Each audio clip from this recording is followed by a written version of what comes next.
Si tu es auteur et que tu as écrit un livre, il est sorti, il est publié, mais que tu fais 0 vente, tu peines à avoir des ventes de livres chaque mois, tu dépasses pas les 3, 5, 10, 20, 30 ventes et même plus, cette vidéo est faite pour toi. Si tu as écrit un livre mais que tu es absolument nul en marketing et que tu sais pas comment faire pour qu'on parle de ton livre, pour que les journalistes arrivent vers toi, pour que tu aies des avis clients, cette vidéo est faite pour toi. Si tu es auteur et entrepreneur aussi, que tu as lancé ton activité et que tu veux faire en sorte que ton livre se vende et que tes offres se vendent, tu es à la bonne place. Cette vidéo est faite pour toi parce que dans cette vidéo, je vais t'expliquer exactement comment faire en sorte que ton livre soit bon à la base et pour que derrière, il se vende tout seul et que tu n'aies pas besoin d'aller chercher des lecteurs et d'aller les ramener en forçant les choses. Si tu ne me connais pas encore, je m'appelle Meili Chen, ça fait 5 ans que je suis dans l'écriture et l'édition de livres. J'ai écrit mon premier livre à 16 ans et actuellement, on accompagne des entrepreneurs dans l'écriture et l'édition de leurs livres, de l'idée jusqu'à qu'ils aient leur livre dans leurs mains. Si jamais tu es en train d'écrire ton livre ou même que tu l'as déjà sorti et que tu as besoin d'aide à ce sujet, n'hésite pas, mon agenda et celui de mon équipe est juste en dessous dans la description de la vidéo.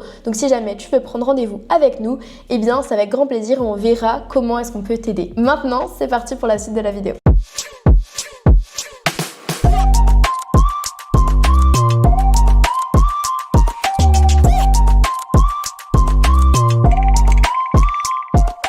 Ok, cette vidéo va être découpée en 3 points. L'objectif, c'est que je puisse t'expliquer quelles sont les bases nécessaires pour faire en sorte que ton livre soit bon et qu'ensuite, eh bien, le marketing suive derrière pour que tu n'aies plus rien à faire, on va dire, pour forcément le vendre ou quoi. Donc, la première chose que j'ai envie de te dire, c'est tout simplement d'avoir un bon livre. Pour moi, un livre à succès repose sur 50% le contenu du livre et 50% son marketing. C'est-à-dire que quand tu vas faire en sorte que ton livre va marcher, va toucher les gens, etc., eh ben, il faut y réfléchir dès la première ligne que tu vas écrire. Parce que le contenu doit être bon. C'est quoi un contenu bon? C'est quoi un contenu qui va permettre au lecteur d'être suivi, etc. C'est un contenu qui va l'accrocher, qui va créer une vraie conversation avec lui, dans lequel ton livre va permettre à tes lecteurs de résoudre leurs problèmes. Donc si on est sur un livre de non-fiction, eh bien l'objectif, ça va être tout simplement d'avoir un livre qui va solutionner toutes les problématiques de ton prospect, de ton lecteur.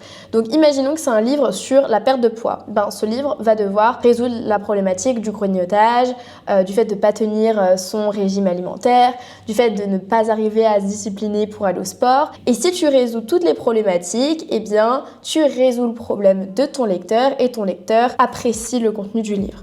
Ça, c'est pour les livres de non-fiction. Pour les livres de fiction, donc tout ce qui va être dans l'imaginaire, la science-fiction, le fantasy, le polar, etc. C'est pas des problèmes qu'on va solutionner en tant qu'auteur, c'est des histoires et des émotions, des relations qu'on va créer. Donc c'est comme quand on va regarder un film au cinéma, on va ressentir des émotions et c'est ça qui va nous impacter. C'est un impact émotionnel plutôt que éducatif. Donc ça, c'est pour la partie fiction. Donc si tu veux que ton contenu soit bon, rien de plus simple, il faut faire en sorte que soit tu aies des problèmes et tu donnes des solutions à ton lecteur, soit tu lui transmets des émotions et tu lui fais vivre un peu un ascenseur émotionnel dans ton livre. Et c'est comme ça que le contenu va le marquer et qui va être captivé du début à la fin dans ton livre.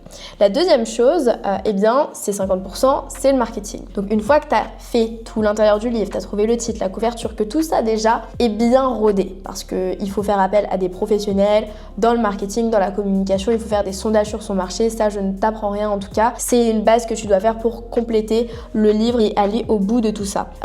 Par contre, pour la partie, on va dire, marketing, derrière, il va falloir mettre des actions en place. Pour moi, eh bien, le plus pertinent, c'est d'utiliser l'effet boule de neige. C'est-à-dire que, en fait, tu vas créer en premier peut-être 2, 3, 4, 5 interviews avec des personnes autour de toi. Tu vas chercher des journalistes, tu vas faire en sorte, en fait, de créer ça. Et une fois que tu vas avoir des interviews, je sais pas, alors même 2 ou 3 interviews, ça suffit. Tu vas les reposter. Un article dans le journal, tu le repostes.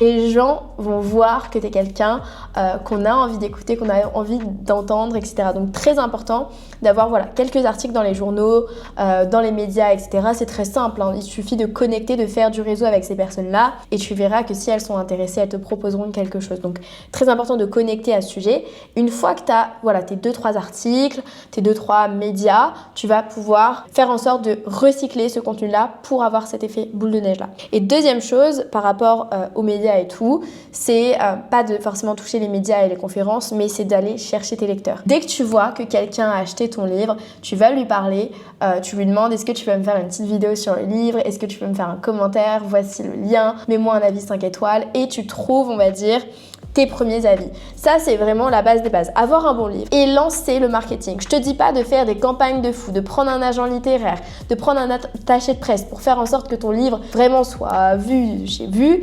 L'objectif, c'est là d'utiliser l'effet cumulé, d'utiliser l'effet boule de neige que moi j'ai utilisé pour mon livre. Au début, je vais me bouger, je vais chercher 2-3 interviews, je vais demander à 5, 10, 20 lecteurs de me faire des retours sur son livre et ensuite, tout va rouler, on va dire, pour la suite. Donc voilà pour la première étape. La deuxième chose qui est très importante, si tu veux faire en sorte que ton livre se vende, c'est aussi d'en parler. La meilleure astuce que je pouvais te donner aujourd'hui, c'est celle d'avoir toujours un livre sur toi. J'ai une auteure même qu'on a accompagnée qui s'appelle Sandrine. Elle se balade toujours avec 2-3 livres sur elle parce qu'elle sait qu'elle va en vendre, parce qu'elle sait qu'elle va rencontrer des gens, parce qu'elle a toujours ce truc-là où elle se dit on sait jamais, le livre fait partie de moi, le livre c'est comme mon téléphone, c'est le truc qui a au bout de ma main, donc je l'ai avec moi tout le temps.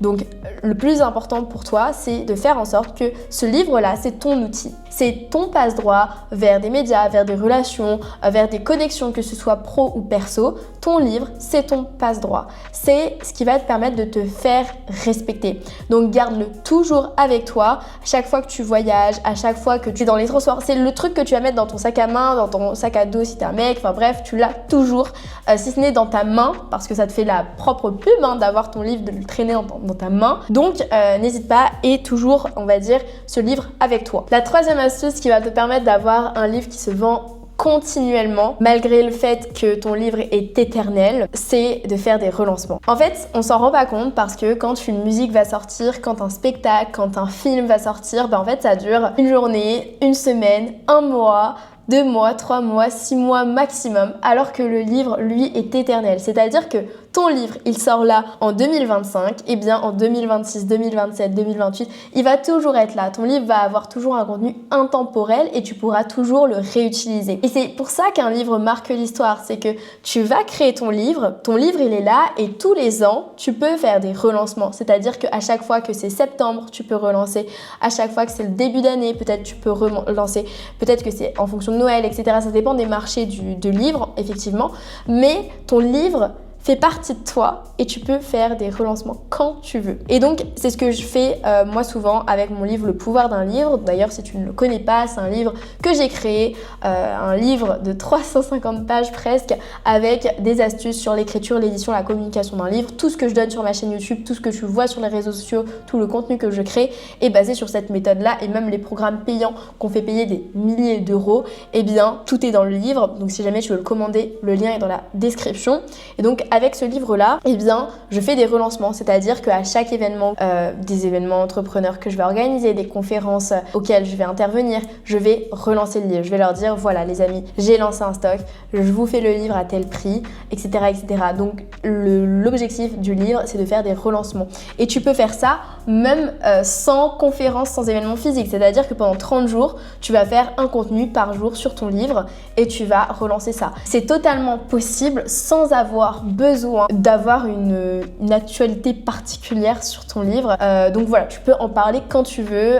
C'est pas une offre business que tu vas changer tous les 4 matins, un challenge ou quoi que ce soit. Donc vraiment, vas-y, fonce à ce sujet. Voilà, moi c'était l'objectif dans cette vidéo de te partager vraiment mes meilleurs conseils pour en faire le moins possible niveau marketing avec ton livre, mais que tout se passe bien pour toi et que derrière tu aies des retours. Donc je récapitule, 50% du livre c'est le contenu, 50% c'est son marketing, il faut pas l'oublier. Balade-toi toujours avec un livre et n'oublie pas qu'un livre c'est éternel, donc tu peux le lancer autant de fois que tu veux dans l'année. C'était Meili, j'espère que cette vidéo t'a plu, t'a donné des conseils, t'a permis d'avancer. Si jamais t'as besoin d'aide dans l'écriture et l'édition de ton livre, même la communication, prends un appel avec moi ou mon équipe. On pourra analyser ton projet et faire en sorte de savoir si on peut t'aider ou pas. Ça ne t'engage à rien évidemment. Le lien de mon agenda et celui de l'équipe est dans la description. Et sur ce, je t'invite à t'abonner à la chaîne YouTube si tu es en train d'écrire ton livre ou même plus, parce que tu vas voir que je réalise des vidéos toutes les semaines sur comment écrire un livre, l'éditer, le communiquer. Donc si ça peut t'intéresser, ça avec grand plaisir. Je te souhaite une excellente semaine. C'était Meili. Ciao!